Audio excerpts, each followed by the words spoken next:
G'day Australia, here we are, Monday 21st of August 2017, about 5 to 3 in Melbourne, freezing cold, pouring rain outside, and just thought I'd touch base and have a little bit of a chat about the dual citizenship debacle that's currently washing around in our government and our parliament. What I'm hoping is for the High Court, which will sit as the Court of Disputed Returns, to rule on the eligibility of these individuals, because they're not politicians at the moment, because they're suspected of being in breach of Section 44.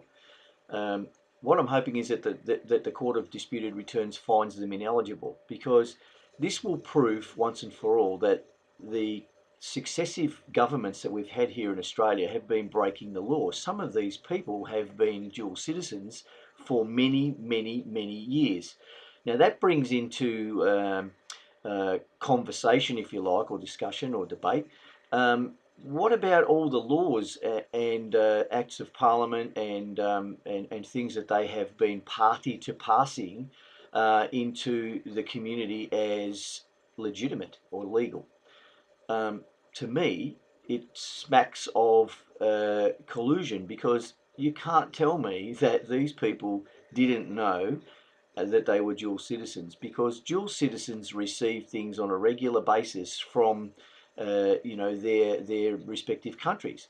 Dual citizenship does not mean that you have two passports, because you can be a citizen and not have a passport. So this means that these people have been in breach of Section 44 for quite some time, and they need to be dealt with. And if the High Court, as the Court of Disputed Returns, determines that they are not in breach, then we have a problem, because that means that they have gone against what our forefathers wrote in our Constitution, and that is, you can only serve one master. You can only swear allegiance to one country. And if you want to be in our parliament, that country is Australia. So if the Court of Disputed Returns comes in favour of these people, then we've got some issues that we need to deal with.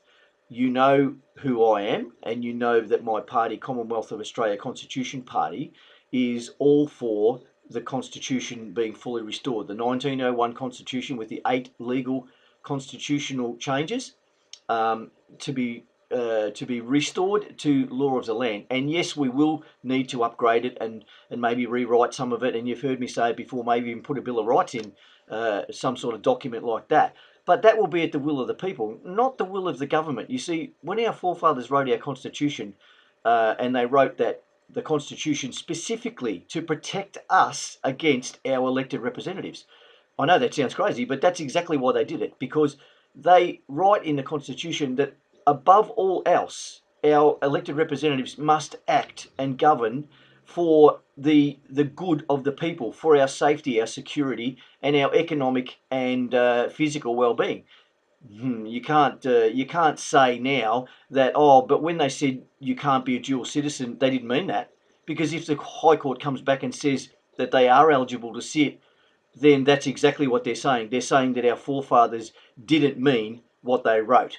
And that, my friends, my fellow Australians, God, that sounds American, my mates out there, my Aussie mates, that means that we really need to instigate a lawful rebellion, because that means that the High Court has basically said, throw the Constitution out the window, because we know better than what our founding fathers said. And look, yes, we are a multinational country, but that doesn't change the reasoning behind being and not being able to be a dual citizen and sit in the parliament. In America, if you're not an American national, you can't be president. There are certain restrictions on how long you have to be in that country before you can stand for any sort of political or political office or public appointment, like for a government appointment or something like that. You know, our founding fathers were not idiots. They put these provisions in the Constitution to protect us against people who we might elect from time to time that just want to run their own show. I mean, there is a myriad of things that they've done that's unconstitutional that we need to get onto quickly. So this is what I'm saying to you. If you're a dual citizen and you're a citizen out there in general population, you don't have to worry, because you know what? The only people we're worried about becoming citizens are the ones who refuse to swear allegiance to Australia and no other.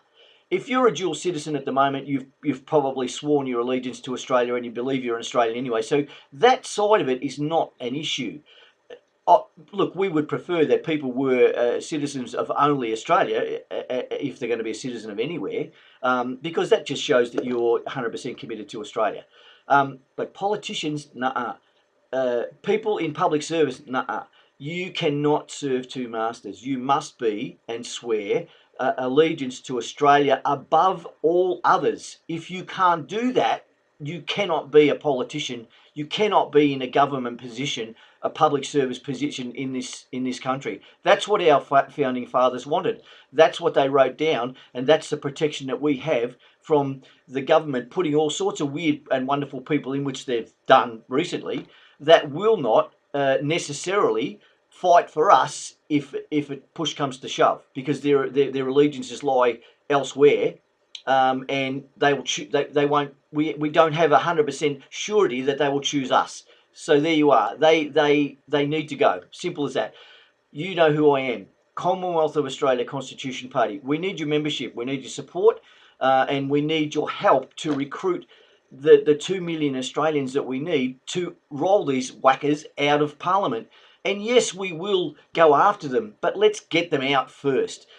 And we can't wait for the next election. We need to do it now. So, the ball's in your court, Australia. I mean, me and many, many others like me are fighting tooth and nail to get you to wake up to what's happening.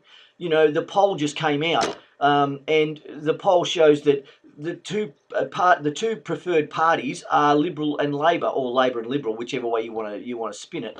But the thing is, why are we still sticking to this premise that they will change and they will look after us? They're not going to do that. They are not going to change. We need grassroots Aussies in our parliament, in our halls of parliament, in our public service, because grassroots Aussies will look after Aussies first, always. That's what we want. So, that's me, Commonwealth of Australia Constitution Party.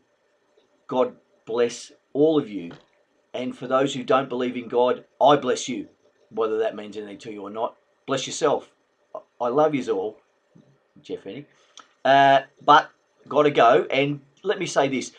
When I say Advance Australia fair, I mean fair, like equal. Let's treat our Aussie people with the respect that they've earned. And all the others can wait in line like they do in every other country. God bless Australia. See ya.